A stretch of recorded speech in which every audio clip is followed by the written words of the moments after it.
অনেক বেনামাজিকে নামাজের কথা বললে বলে, ভাই নামাজ না পড়লে কি হয়েছে, আমার ঈমান আছে। নাম আতর আলী, গায়ের থেকে দুর্গন্ধ আসে। নাম কি?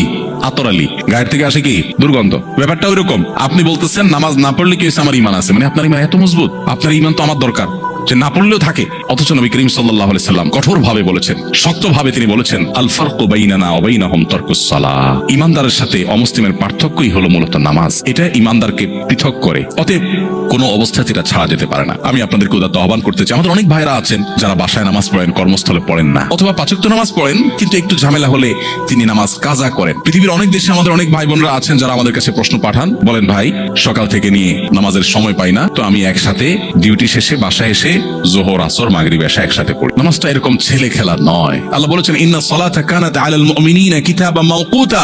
নির্দিষ্ট সময় নামাজ পড়াটাকে অপরিহার্য করা হয়েছে। আপনার যদি এমন কোন জব, এমন কোন চাকরি করতে হয় যে চাকরি করতে গিয়ে আপনি নামাজ পড়তে পারবেন না, তো সেই চাকরি আপনি করবেন কিনা তার আগে সিদ্ধান্ত আপনাকে নিতে হবে আপনার ঈমানের আলোকে। আপনাকে যদি আমি অফার করি যে আপনি একটি জব আপনার সামনে আছে, আপনি একটা চাকরি করবেন, সেখানে আপনি ডিউটি চলাকালীন সময়ে শুধু নিঃশ্বাসটা বন্ধ করে রাখতে হবে, স্যালারি পাবেন আপনি 1 বিলিয়ন। কেউ করবে এই চাকরি? কারণ স্যালারি তো পরের কথা, প্রথম দিনের কয়েক সেকেন্ডের পরেই তো আমি মারা যাবো। তো 1 বিলিয়ন যদি আমি পাইও, এটাতে আমি কি করব? ঈমানদারের কাছে নামাজটা সেরকম। আমার নামাজ যদি পড়াই না যায়, আমার ঈমানই যদি না থাকে, তো আমি এই চাকরি দিয়ে কি করব?